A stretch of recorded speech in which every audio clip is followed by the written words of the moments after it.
Good morning, Daddy. Good morning, Aunt Mimi. Good morning, anybody else who's curious or bored enough to watch. Today's Tuesday, April 7th. And today is normally my day that I try to do something in the kitchen, which is boring sometimes. So today what I'm going to do is I've got a lot of lettuce that I need to harvest and wash because it's getting hot and it's about to bolt. So I'll take you on a tour of the garden.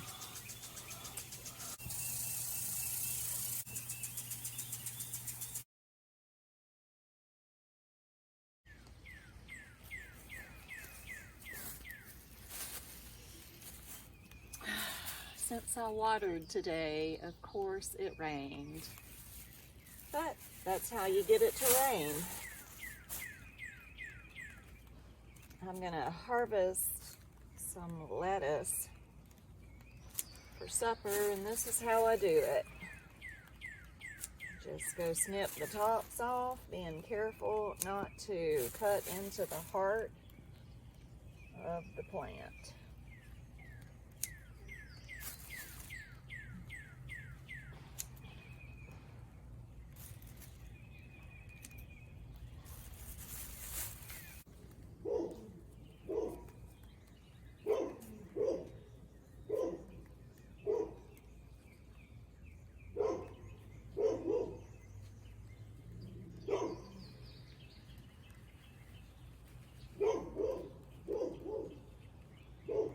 Alrighty, so I harvested a couple of heads of the winter density romaine. Before I take it in the house, I like to go ahead and pull the bottom leaves off that are not nice. I know I'm gonna throw those away. So I just harvested two because that's plenty. With the mixed leaf lettuce that I harvested, it'll be plenty for supper. And that's it. That wasn't very hard. So I got a nice little 2 heads of romaine. Okay, I thought I would do a little tour of the garden today. Go in my lovely gate that Eric built for me. So when you turn right, there is another bed of the mesclun mixed lettuce. It's a little younger, so not quite as big and not quite ready to harvest yet. And along the fence I have strawberries.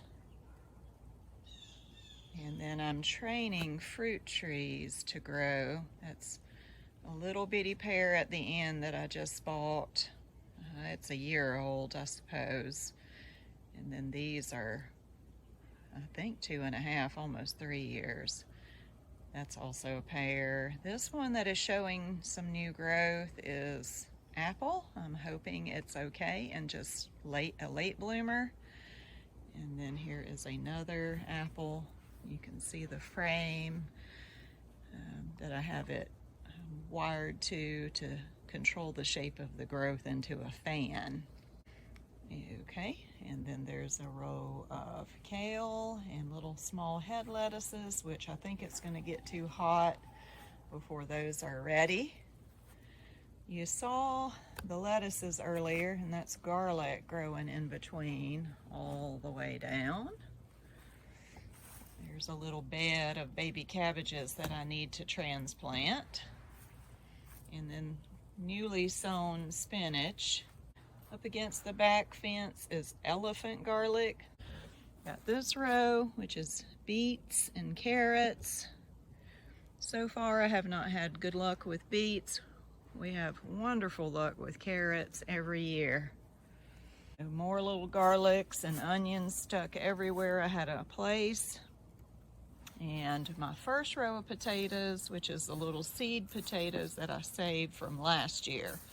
So they're very small. I don't expect them to get big, but I'm just hoping to get a little harvest. Morning glory, and it'll grow up this bird hook here with my martin house that nothing so far has nested in. But it's still pretty to look at. And on the outside of the fence is the grape, and you can see it has little baby clusters of flowers that should bloom soon. And then trained it to go up and over, and so we'll see how that does this year. Goes all over this way, about almost 16 feet down that way. One lone cauliflower, which I ate some for lunch today. A little broccoli that is not going to grow very big. I'm afraid it crossed with something. It was from seeds that I saved. Okay, beginning on the other side of the fence, gladiolas, radishes, and you can see the sweet peas. More gladiolas, and then the asparagus begins. And I have the little fence post in place because when the asparagus gets big, it takes over and leans in the path. So I'm going to wire it up this year. But let me see if I can find, here's one that hasn't quite opened up yet. A little one I just harvested earlier today. That's what they look like when they come out of the ground, just like you see at the grocery store. And you'll never eat canned again if you ever eat fresh asparagus.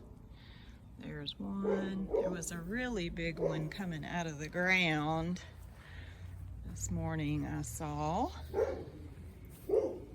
More gladiolas. There's the big one right there. That's kind of a slightly purple one. When you cook them, they turn green. This along the fence is sunflowers, bunches and bunches. They all germinated. And there's actually cucumbers planted in between. Only 2 germinated. I planted them again, so hopefully they'll come up. Cucumbers will climb up the sunflowers and keeps the cucumbers off the ground, which is nice. The yellow blooms are turnips from the fall that have gone to seed. I'm a seed saver, so I will keep those, I hope, and have more to plant next year without having to buy them. This is a little tomato, I think it's called subarctic. I've not grown it before, but there's 5 of those. Going. You see the potatoes on the left. That is where I traditionally planted cut potatoes, and they are doing very beautifully. And then if you look over here, you see more potatoes, but I put whole potatoes in the ground. So they are not doing as well, at least right now. So we'll see how that goes. Another little patch of radishes and broccoli, which appreciates a little cooler temperatures, so they're growing all along the row there. Here is the big crop of mustard greens that have gone to flower that I will also save seeds from. You can see the seeds there. More radishes. And the row where I planted okra recently. And the potatoes.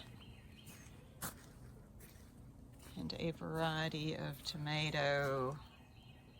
I believe these are Romas. I should have labeled them. I thought I would remember, but I didn't. I do have it written down inside. I keep a garden journal. This garlic, it looks like a leek, but it is a garlic that makes one giant bulb. It seems to be a rarity. A lady from church, Miss Payton, who's 89 years old, she grows them as flowers. This one's about to bloom. So I'll video those again in a week or so when they bloom. More tomatoes. Just set these out about a week ago. They're looking nice. More broccoli. Lots of little onions. That's the onions that Aunt Meanie shared with me that she got from Miss Romer, I think. So broccoli, and that is the end. And it borders up to the chicken yard. And just a view from here. What you cooking, Baby Rain? I am cooking shepherd's pie. Shepherd's pie. So what you got there? This is lamb. This is ground lamb. Ground lamb, onion, The frozen vegetables, peas and carrots. There's more outside in the freezer, I by know, the I way. brought them in earlier. Okay. Worcestershire, Olive oil. egg for egg wash, just some flour for thickening the gravy, and then potatoes are on to boil. Those are boiling. All right, well, I'm about to wash lettuce for a salad. All right, first goes the mesclun. Get washed. I'll do this 3 times. Sure they're good and clean. Get the bugs out.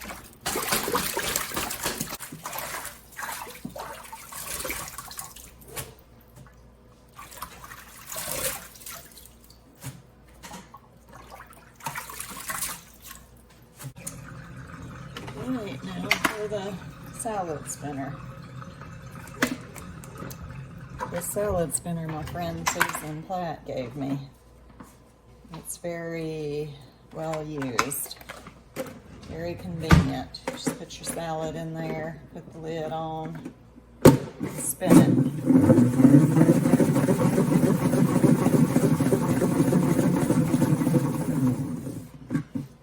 Usually shake, do it again.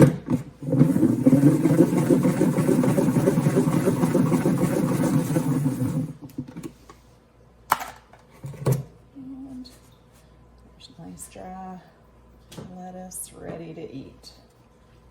Matter of pulling the leaves off.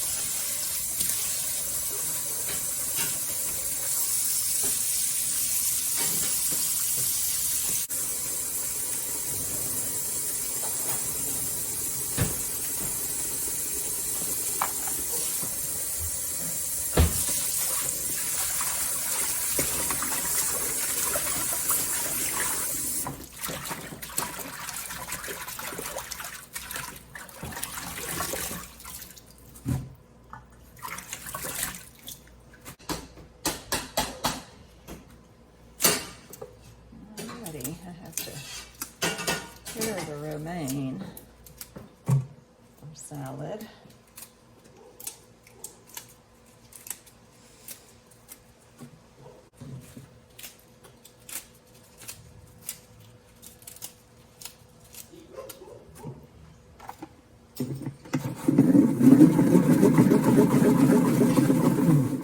Cider vinegar. So fill the apple cider vinegar up to the apple cider vinegar line.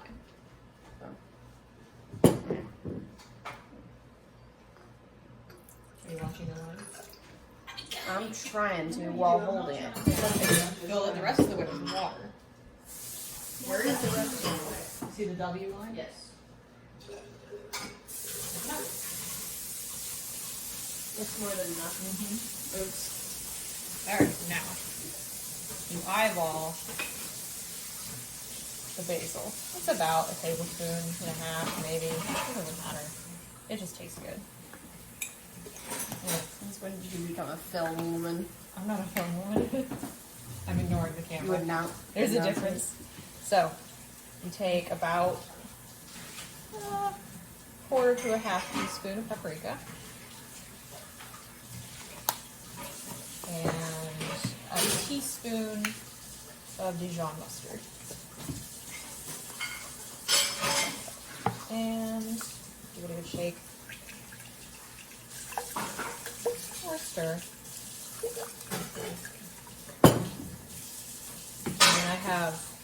2 cloves of garlic, pretty small. Crushed. Because this is where the flavor's at.